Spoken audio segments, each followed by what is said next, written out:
En Afrique du Sud, le Fonds monétaire international a revu à la hausse les prévisions de croissance à 1% pour 2017.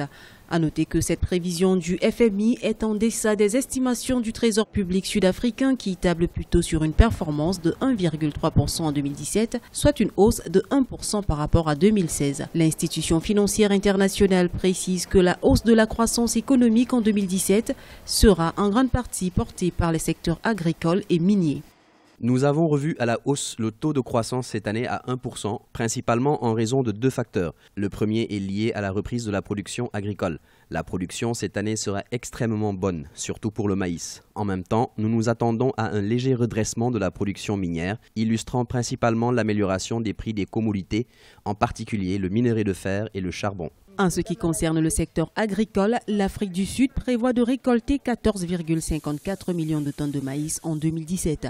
Si toutes les conditions sont réunies, ce secteur va enregistrer en 2017 une hausse de 87% par rapport à la production de 2016 qui avait été anéantie par une sécheresse qui a duré plusieurs mois.